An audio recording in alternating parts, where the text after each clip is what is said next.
Hello, আসসালামু আলাইকুম বন্ধুরা।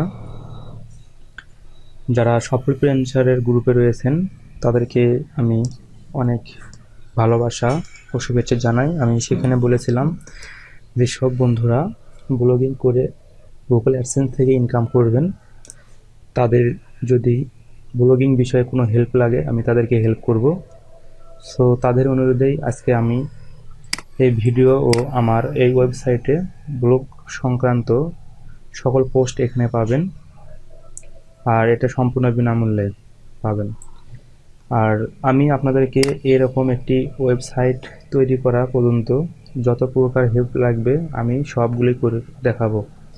এবং এই ওয়েবসাইটটি ওয়ান পেজ এসইও থেকে শুরু করে আর্টিকেল লেখানো থেকে শুরু করে যা কিছু আছে এবং যা যা প্রবলেম ফেস করবেন সবগুলোর সমাধান আমি স্টেপ বাই স্টেপ দেবো। তবে বন্ধুরা, আপনারা কেউ মানে তাড়াহুড়ো করবেন না। তাড়াহুড়ো করলে আসলে আপনি অ্যাডসেন্স পাবেন না, আর পেলেও বেশি দিন টিকবেন না। আর কারণ কারণ আমি ভালো মানের ভিজিটর পেতে হলে সাইটকে অবশ্যই এসইও করতে হবে, এবং অ্যাডসেন্স পেতে হলে আপনার এখানে যে টেমপ্লেটটি ব্যবহার করছি সেটাও আবার রেসপন্সিভ হতে হবে, গুগল রেসপন্সিভ হতে হবে। তো আমি ব্লগিং শুরু করার আগে আমি 4টি বিষয় আপনাদের মাঝে ছড়িয়ে দিয়েছিলাম। তার মধ্যে একটি হচ্ছে নিশ বা টপিক নির্বাচন করবেন, আর একটি হচ্ছে যে টপিক বা নিশ সিলেক্ট করবেন সেটার উপরে ইউনিক আর্টিকেল লিখবেন, একটি জিমেইল নির্বাচন করবেন এবং একটি ব্লগ সাইট তৈরি করবেন। তা আমি একটু একটু করে বুঝিয়ে দেই। তা বন্ধুরা, নিশটা কি? নিশটা হচ্ছে আপনি কোন টপিক নিয়ে কাজ করবেন। ধরুন এই যে অ্যামাজন.কম, অ্যামাজন.কমে হাজার হাজার প্রোডাক্ট রয়েছে। আসলে সবগুলো প্রোডাক্ট নিয়ে কাজ করলে কিন্তু আপনি সফল হবেন না। তাই যে কোনো একটি বিষয় নিয়ে কাজ করলে আপনি খুব তাড়াতাড়ি ভালো করতে পারবেন। তাই আপনি ব্লগিং করতে চাইলে যে কোনো একটি টপিক নিয়ে কাজ করবেন। সেই টপিকটা হতে পারে হিস্টোরিক্যাল প্লেস বা কোনো প্রোডাক্ট নিয়ে। আমি একটু উদাহরণ দিই। এ ধরুন ইলেকট্রনিক্সের ভিতরে গেলে কিন্তু অনেক টপিক পাবেন, যেমন ক্যামেরা অ্যান্ড ফটো এরকম। তা ধরুন ক্যামেরার ফটো নিয়েই করবেন, তাহলে ক্যামেরার ফটো নিয়ে করলে কিন্তু অনেক প্রোডাক্ট থাকবে। এই প্রোডাক্ট বিষয়গুলো যদি লেখেন কিন্তু আপনার এখানেও কিন্তু অনেক ভিউ হবে, সেই সাথে কিন্তু আপনি চাইলেও এগুলো প্রোডাক্টও সেল করতে পারবেন। তো সেগুলো পরের বিষয়, আমি সেগুলো নিয়ে কথা বলবো না। তো আমি ফখরুল ভাইয়ের যে ভিডিওটি শেয়ার করেছি, ভিডিওটি ভালো করে দেখলেই সেটা বুঝতে পারবেন। দ্বিতীয়ত হচ্ছে আর্টিকেল লেখা। তা এখানে যে সব আর্টিকেলগুলো দেখছেন এই আর্টিকেলগুলো কিন্তু আমি নিজে লিখেছি, এবং এই আর্টিকেলগুলো খুবই ইউনিক। এই আর্টিকেলগুলো 100% ইউনিক, অন্য কোনো সাইডে পাবেন না। এই আর্টিকেলগুলো আপনি লেখার চেষ্টা করবেন, নিজে লিখবেন। আর এই আর্টিকেল কমপক্ষে আপনার কমপক্ষে বাংলা হোক ইংরেজি হোক 15টা আর্টিকেল লিখবেন। আর 15টা আর্টিকেল হলে আপনি আবেদন করতে পারবেন। তবে আবেদন করার পূর্বে এই সাইটটাকে সাজানো গোছানোর কিছু নিয়ম রয়েছে, তাছাড়া আপনি অ্যাডসেন্স পাবেন না। সেই জন্য কী করবেন আপনি, আমি যে পর্যায়ক্রমে পোস্টগুলো দেব এই পোস্টগুলো কিন্তু আপনি পড়বেন, এবং যে ভিডিও টপিকটা দেবো সেই ভিডিওটা দেখবেন। তাহলে আপনার বেশি দিন লাগবে না, 10 থেকে 15 দিনের মধ্যেই ইনশাল্লাহ পাবেন। আর আর্টিকেল লেখার বিষয়ে একটু ধারণা দেই। শুধু আর্টিকেল লিখলে যে আপনার গুগল র্যাঙ্কে যাবে তা কিন্তু হবে না। সেজন্য আর্টিকেল লিখলেও এর পিছনে অনেক কিছু শেখার আছে, কারণ আর্টিকেলটাকে এসইও করতে হবে। আমি শুধুমাত্র একটু ধারণা দেই। ধরুন আমি এটা লিখছি যে 5 secrets about SEO backlink that nobody will tell you. মানে এখানে বলছি আমি 5টাই গোপন কথা বলবো এসইও ব্যাকলিং নিয়ে, মানে কেউ আপনাকে এই বিষয়টা বলেনি। তাহলে দেখুন এটা অনেক আকর্ষণীয়, এটা কিন্তু টাইটেলটা যাই দেখবে সার্চ করে মানে তাই কিন্তু আমার এই লিঙ্কে ক্লিক করার চেষ্টা করবে। সো আমি এখান থেকে ভালো পরিমাণ ভিজিটর পাবো এটা আশা করি। তাই এরকম বিষয় আছে, আর্টিকেল লিখলেই হবে না, অনেক কিছু আছে, সেগুলো পরবর্তী পোস্টে আমি এগুলো পর্যায়ক্রমে দেব। অর্থাৎ আপনি যদি আমার এই সাইটে এবং আমার ইউটিউবে থাকেন তাহলে অবশ্যই কিন্তু আপনি গুগল অ্যাডসেন্স পাবেনই। তা এরপর বলছিলাম হচ্ছে একটি জিমেইলটা অবশ্যই এটা 1 বছর বা 6 মাস যেটাই হোক, একটু বয়স, জিমেইলের বয়স হলেই ভালো। তাহলে আপনি অ্যাপ্রুভ পাবেন তাড়াতাড়ি, এটা আমি মনে করি। তো ধরুন আপনি জিমেইল তৈরি করেছেন এবং আপনার ওয়েবসাইটের জন্য একটি নিশও তৈরি করেছেন। একটি সুন্দর ডোমেনের জন্য কিওয়ার্ড নির্বাচন করতে হবে। তার চলুন আগে কীভাবে ব্লগ সাইটটি খুলতে হয় এবং সুন্দর একটি ডোমেনের জন্য কিওয়ার্ড নির্বাচন করবেন সেই বিষয়টি দেখা যাক। তো বন্ধুরা, আপনার প্রথমে আপনি গুগলে গিয়ে আপনার জিমেইল অ্যাকাউন্ট দিয়ে প্রবেশ করবেন। প্রবেশ করার পরে এরকম একটি অপশন চলে আসবে। এখান থেকে আপনি এখানে ব্লগার, এখানে একটি আইকন দেখতে পাচ্ছেন, এখানে ক্লিক করবেন। ক্লিক করলে সরাসরি কিন্তু আপনার ব্লগ স্পটে নিয়ে চলে যাবে। কোনো ব্লগ সাইট ক্রিয়েট করা না থাকে তাহলে এখানে সরাসরি লেখা উঠবে ক্রিয়েট এ নিউ ব্লগ। আর যদি অলরেডি থেকে থাকে তাহলে এই আইকনে এখানে ক্লিক করলে দেখেন নিউ ব্লগে ক্লিক করবেন। তারপরে এরকম একটি অপশন চলে আসবে। তো এখানে ধরেন আপনি কি ওয়েবসাইট বা কি নামে আপনার ওয়েবসাইটের টাইটেলটা হবে সেটা এখানে লিখতে হবে। ধরুন আমার এসডি মুভি কালেকশন,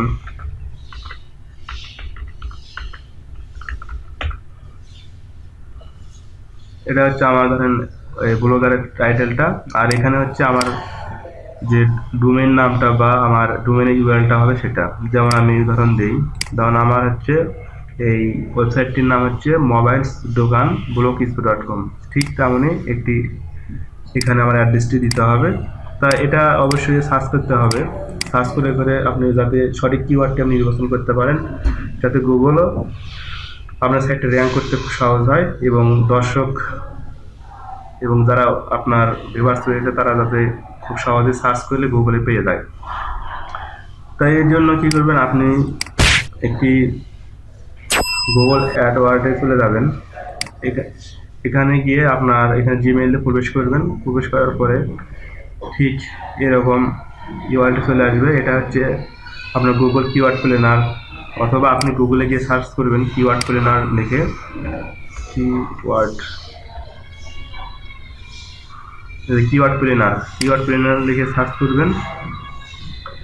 তারপরে এখানে আপনার গুগলের যে অ্যাডস ডট গুগল, এখানে গিয়ে আপনি কিওয়ার্ড প্ল্যানার অপশনটি পাবেন। এখানে গিয়ে আপনার জিমেইলে প্রবেশ করার পরে আপনি সরাসরি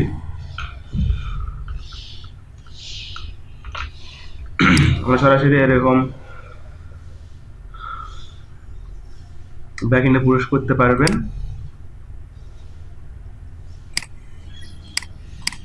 তো ধরুন আমি এখন একটি কিওয়ার্ড সার্চ করব।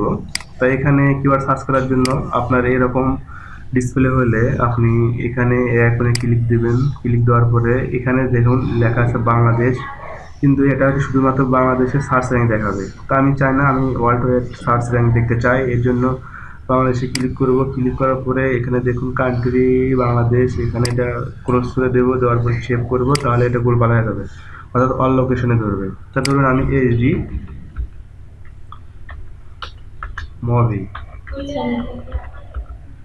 মুভি লিখে যদি সার্চ করি তাহলে দেখুন গুগল এটা সার্চ করতেছে। দেখুন এইচডি মুভি, এটা প্রায় 100,000 থেকে 1 মিলিয়ন পর্যন্ত এটা সার্চ হয়। তাই এগুলো হচ্ছে দেখুন, এগুলো আস্তে আস্তে বুঝবেন। তা দেখুন আমি যদি যেমন এইচডি মুভি লিখে আমি যদি আমার ব্লগার অ্যাড্রেসটি নিতে চাই, তাহলে যদি সার্চ করি তবে দেখুন এটা আমার জন্য অ্যাভেলেবেল আছে কি না। তা দেখুন sorry this blog address is not available. তাই এটা কিন্তু অ্যাভেলেবল, এটা অলরেডি কেউ না কেউ নিয়ে এসেছে। তবে আপনি এভাবে রিসার্চ করবেন যাতে সহজে আসে। তখন যেমন আমি একটা দেখাই যে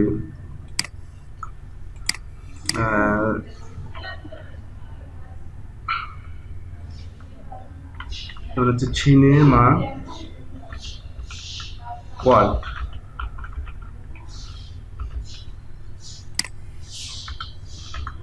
ওয়ার্ল্ড। এটা লিখে যদি সার্চ করি তা দেখুন এটা রেজাল্ট কি আসে। দেখুন এটা সার্চ করে 10K থেকে 100K পর্যন্ত। তবে এটাও কিন্তু সার্চ ভলিউম ভালোই, আপনার সাইটটি র্যাঙ্কে আসার খুব সম্ভাবনা। তা আমি ভাবলাম যে এই কিওয়ার্ডটি আমি পছন্দ করলাম। তা এরকম করে কয়েকটা কিওয়ার্ড নির্বাচন করবেন, করে করে এখানে এসে পেস্ট করে করে দেখবেন যে এটা অ্যাভেলেবল আছে কিনা। তা দেখুন এই সিনেমা ওয়ার্ল্ড এটা কিন্তু আমার জন্য অ্যাভেলেবল আছে। আমি যদি আর পুরো কিওয়ার্ডটি কপি করে আবারও সার্চ করি, তাহলে দেখুন এটার সার্চ রেজাল্ট কত আসে। তা দেখুন এটার সার্চ রেজাল্ট কিন্তু 100 কে থেকে 10 কে থেকে 100 কে পর্যন্ত এটা সার্চ ভলিউম আছে। তেমন ধরুন আমি এই সাইটটি আমার এই ডোমেইন নামটা আমি সেট হয়ে গেল, আমি এটা এখন ক্রিয়েটে নিউ ব্লগ এখান থেকে যে কোনো একটা ডিফল্ট ভাবে একটা সিলেক্ট করে দিলেন টেমপ্লেট। তবে এটা ফ্রি টেমপ্লেট, তা আপনার জন্য অবশ্যই কিন্তু একটা রেসপন্সিভ টেমপ্লেট দরকার, সেটা অবশ্যই আমি আপনাদের দিয়ে দেব, সেখান থেকে ডাউনলোড করে নেবেন। করার পরে আমি যেভাবে পরবর্তী টিউটোরিয়ালগুলো দেবো সেভাবে সেট করে আপনি সুন্দর করে আপনার জন্য একটি রেসপন্সিভ ব্লগ ওয়েবসাইট তৈরি করতে পারবেন, তাও সম্পূর্ণ ফ্রিতে।